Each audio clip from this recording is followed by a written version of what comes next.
ചിക്കനും മുട്ടയും മീനൊന്നും ഇല്ലെങ്കിൽ പെട്ടെന്ന് ഉണ്ടാക്കിയെടുക്കാൻ പറ്റുന്ന ഒരു അടിപൊളി ഐറ്റമാണ്. തവയിലേക്ക് 2 ടേബിൾ സ്പൂൺ എണ്ണ ഒഴിച്ചു കൊടുത്തിട്ട് 2 ഉരുളക്കിഴങ്ങ് ഇതുപോലെ ചെറിയ ചെറിയ പീസാക്കി കട്ടാക്കി ഇത് ഇട്ട് കൊടുത്തിട്ട് ഒരു ബ്രൗൺ കളറാവൂലേ അതുവരെ ഫ്രൈ ആക്കി എടുത്തിട്ട് ഇത് മാറ്റി കൊടുക്കാം.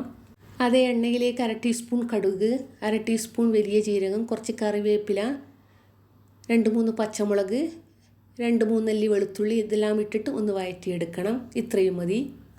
ഇനി ഇതിലേക്ക് വലിയ ഉള്ളി കുറച്ച് ഇട്ട് കൊടുക്കണം. ആവശ്യത്തിന് ഉപ്പ് കൂടി ഇട്ട് കൊടുത്തിട്ട് ഒന്ന് വഴറ്റിയെടുക്കണം. 1 ടീസ്പൂൺ കുരുമുളക് പൊടി, 1/2 ടീസ്പൂൺ മുളക് പൊടി, 1/2 ടീസ്പൂൺ മല്ലിപ്പൊടി, 1/2 ടീസ്പൂൺ മഞ്ഞൾപ്പൊടി കൂടി ഇട്ട് കൊടുക്കണേ. എല്ലാം കൂടി പച്ചമണം മാറുന്നത് വരെ ഒന്ന് വഴറ്റിയെടുക്കണം. നേരത്തെ ഫ്രൈ ആക്കി ഉരുളക്കിഴങ്ങില്ലേ അതുകൂടി ഇട്ട് കൊടുത്തിട്ട് എല്ലാം കൂടി ഒന്ന് മിക്സാക്കി കൊടുക്കണം.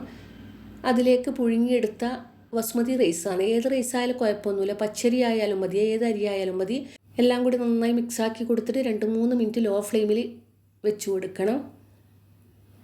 ഇടക്കിടക്ക് ഇതുപോലെ ചെയ്ത് കൊടുക്കണം. ഇത്രയും മതി.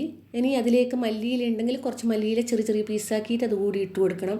നല്ല ടേസ്റ്റാണ്. നിങ്ങൾ എന്തായാലും ഒന്ന് ട്രൈ ചെയ്ത് നോക്കണം. കുട്ടികളെ ലഞ്ച് ബോക്സിലൊക്കെ കൊടുത്തു വിടാൻ പറ്റിയ നല്ലൊരു ഐറ്റമാണ്. നിങ്ങൾക്ക് വീഡിയോ ഇഷ്ടപ്പെടുകയാണെങ്കിൽ മാത്രം ഒന്ന് സബ്സ്ക്രൈബ് ചെയ്യണേ. ചൂടോടുകൂടി കഴിക്കാൻ നോക്കണം. താങ്ക്